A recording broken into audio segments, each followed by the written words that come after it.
Let's jump right into this explainer.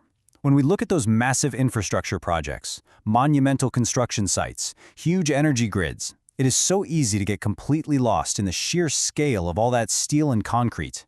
But you know the real engineering marvel? It's not the building itself. It's the invisible framework keeping things running so that every single worker goes home safely at the end of the day. Today we're decoding exactly how that framework is built, transforming high-level corporate guidelines into literal life-saving daily practices on the ground. To get a grip on how this all works, we're going to hit 6 key areas. 1. Setting the safety standard. 2. Inside the job site. 3. Gearing up and daily rules. 4. Emergency response and hazard control. 5. The safety pyramid explained. And finally, 6. Tracking our safety success. Let's get into it. Now, you might think safety starts the exact moment a shovel hits the dirt. Actually, broad industry mandates, like the solar operations and maintenance best practices, demand rigorous health, safety, security, and environment, or HSSE standards, way before the engineering phase even kicks off. This isn't just about dodging accidents, right? It's about baking security and environmental protection into the entire life cycle of a project, from the very first blueprint to the daily operations, all the way to its end-of-life management. It sets the baseline. Safety is the absolute foundation here, not an afterthought. Take a look at Blue Star's environment, health, and safety policy.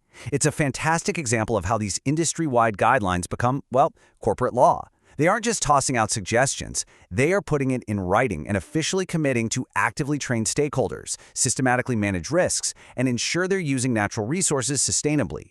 By doing this, leadership takes direct accountability. They literally make it mandatory for major suppliers, business associates, and channel partners to strictly follow project site safety rules. It's a top-down mandate to make sure everyone in the chain is completely 100% aligned. So to really understand why these policies are so desperately needed, we have to visualize the sheer scale of these operations. Think about the Damani Research Foundation of Medical Science project in Mumbai. We're talking about a sprawling 8.13-acre plot. It's going to house 4 massive buildings, including a cultural block, a hospital block, and a commercial block. And they've got a super tight 24-month timeline to get it all done. Just imagine hundreds of workers, heavy machinery, constant motion everywhere. Without microscopic attention to safety, total chaos would be inevitable. Because of that immense scale, before anyone even steps foot on the site, every single person has to take a localized safety pledge. And hey, this isn't just some quick piece of paper to sign for HR. It is a deep personal commitment.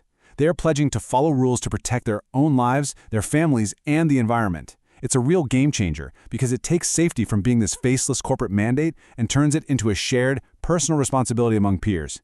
Everyone is genuinely looking out for everyone else, making sure their buddies return home safely every single day. What's really fascinating is how these universal personal protective equipment standards get adapted for the folks actually doing the heavy lifting. You've got the universal gear, high-visibility vests so distracted drivers see you, safety harnesses if you're working more than 6 feet up, and of course, specific hand and foot protection. But what matters is making sure there is absolutely zero language barrier when it comes to life-saving equipment. That's why these instructions are directly translated into local Hindi signage. Out there, clarity is survival. But gear only gets you so far. Survival really comes down to strict daily site rules. You don't just show up and start hammering. You secure a work permit first. You do your daily housekeeping. And you never ever stand below a lifted load. There is a zero-tolerance policy for drugs and alcohol for sure. Even using a mobile phone while working is completely banned because distraction is literally deadly. But out of all these rules, there is one that is incredibly empowering. It gives every single worker ultimate authority. If you notice any activity that could cause harm to people or equipment, the instruction is simple. Stop the job, period. To keep those rules fresh, crews gather for daily toolbox talks, or TBTs, right before their shifts start.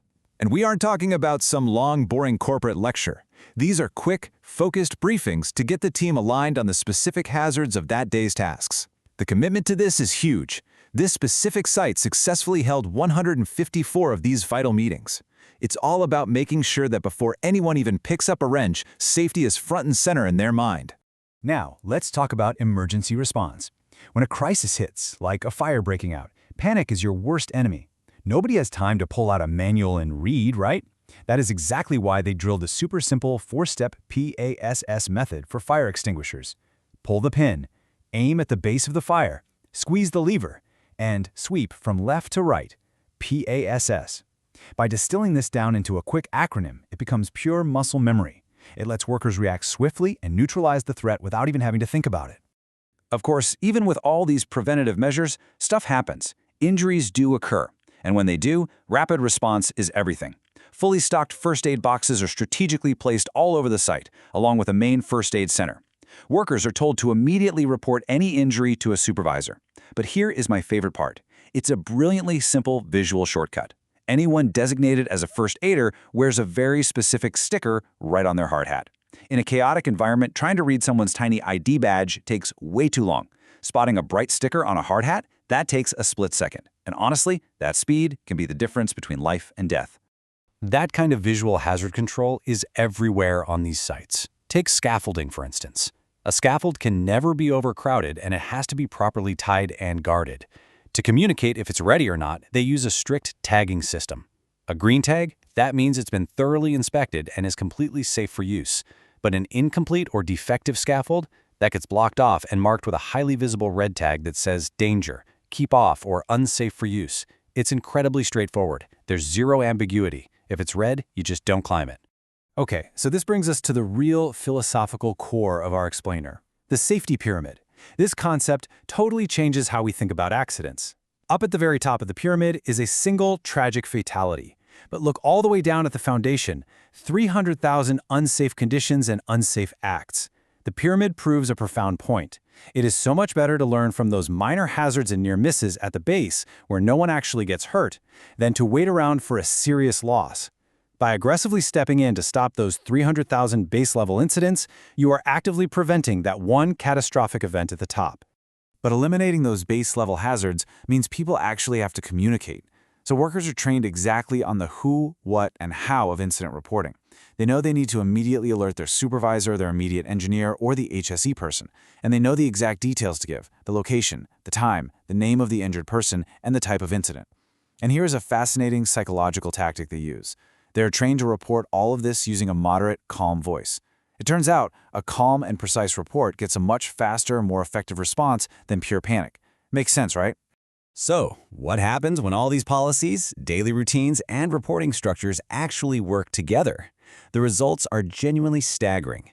Just look at the actual HSE statistics for the site we've been talking about. They racked up a cumulative 73,804 safe man-hours, 0 lost time incidents, 0 fatalities, 0 environmental spills. But pay close attention to the metrics for near misses and unsafe acts.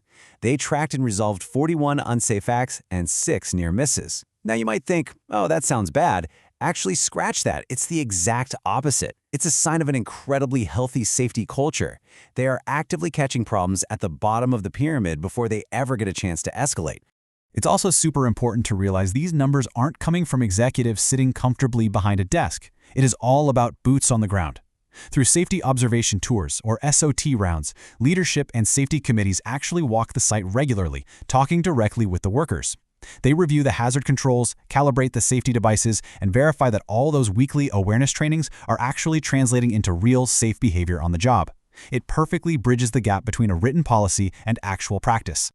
As we wrap up this explainer, it leaves us with a pretty powerful question to chew on.